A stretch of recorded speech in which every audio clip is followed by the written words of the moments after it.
Keraland présente Karo Coco Park, votre parc de loisirs et de détente. Jardin créole, toboggan géant, activités aquatiques et terrestres vous apporteront à la fois sensations, adrénaline et décontraction.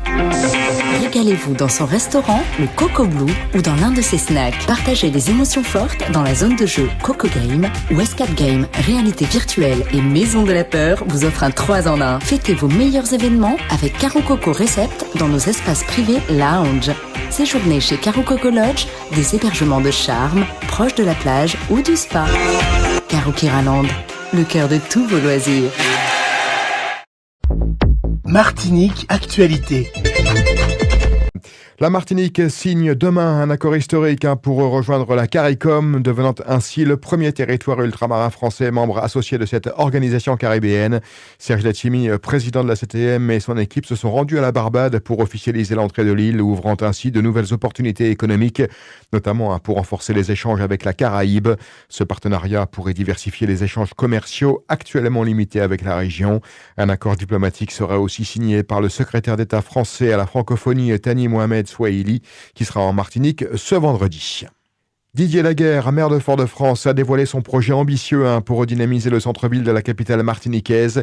Il a exposé sa vision pour transformer cet espace en un des plus beaux de la Caraïbe, avec des initiatives pour améliorer l'attractivité commerciale et rendre l'environnement urbain plus agréable.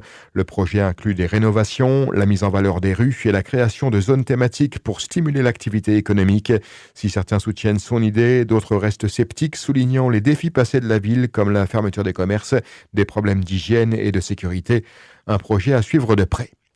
C'est la catastrophe. La production de sucre en Martinique, déjà pas folichonne l'année dernière, se prend une claque monumentale en 2024 avec une chute de 36%.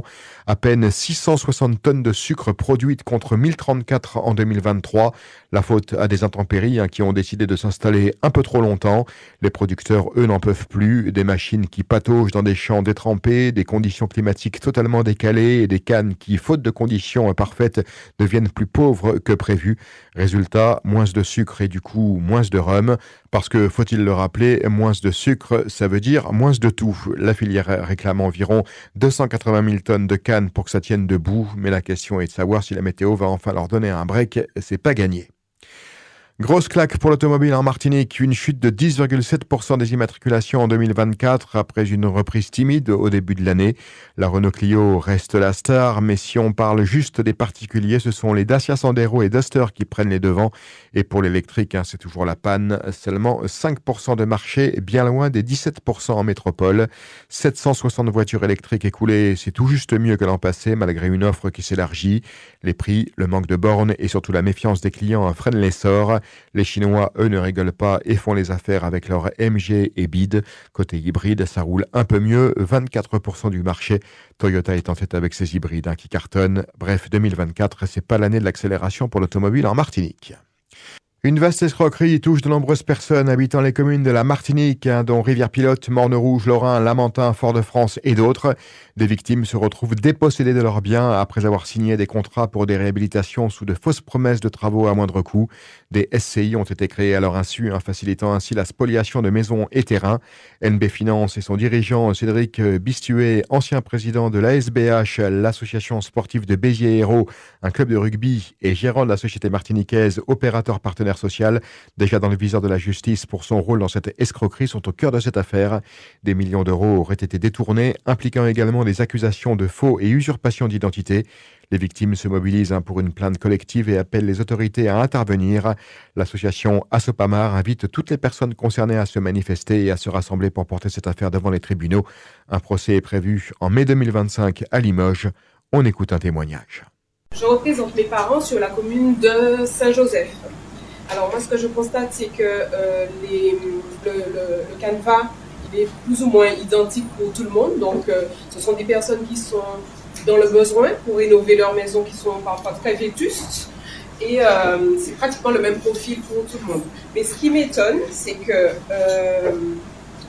les mairies remettent aux personnes une liste d'opérateurs sur lesquels figurent tous les opérateurs dont je vous ai parlé. Donc ça veut dire que, est-ce que les mairies se sont inquiétées de connaître les organismes avec lesquels ils travaillent, de un.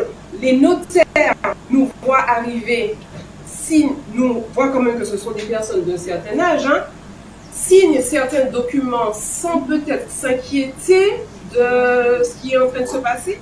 On était aussi avec Maître Constantin, les deux. Les impôts sont au courant, visiblement, puisque on connaît, mais moi j'aimerais savoir depuis quand cette histoire-là dure, parce que moi ça a commencé en 2017 avec mes parents, en 2017, mais visiblement il y a des personnes qui ont déjà effectué les travaux se sont terminés, qui ont déjà achevé. Mais depuis quand est-ce que ce montage financier-là existe? Depuis quand est-ce que les associés bénéficient de défiscalisation, en fait, d'après ce que j'ai compris, parce que c'est tellement complexe qu'un notaire, donc, que je suis allée voir par la suite pour mes parents, m'a expliqué qu'il a été démarché, un notaire, m'a expliqué qu'il a été démarché pour ce montage financier-là, mais que les choses étaient tellement confuses. Un notaire qui vous dit ça. Donc, vous dire que nous, petit peuple, qui n'avons pas forcément toutes ces notions juridiques-là des choses, pour le notaire, c'était très confus. Il a préféré ne pas s'engager dans ce type de montage financier. Ça, c'est de deux. Et je pense que, alors maintenant, l'avocat nous dira, le tribunal aussi est au courant qu'il y a quelque chose qui ne va pas.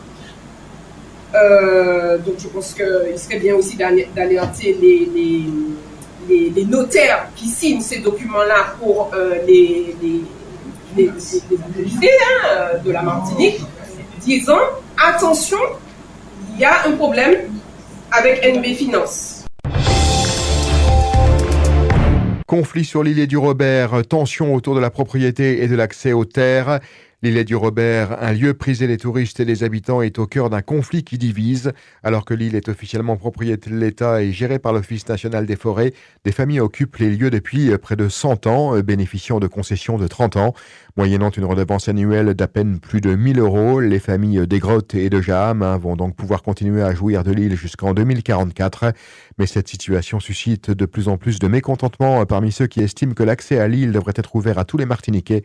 Des tensions ont éclaté récemment avec des appels à manifester. La préfecture a limité à 10 le nombre de personnes autorisées sur place ce samedi.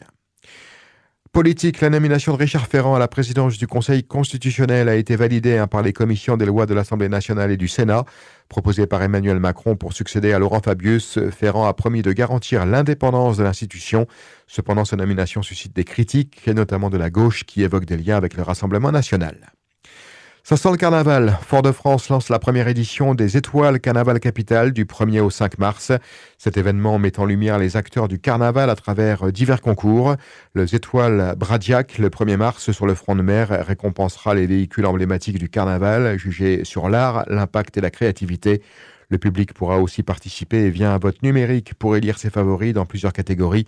Un concours photo, Belle Photo, permettra aux photographes de partager et faire juger leurs clichés de carnaval. Inscription obligatoire avant le 21 février sur www.carnavalcapital.com. O-News Radio sur outremernews.fr.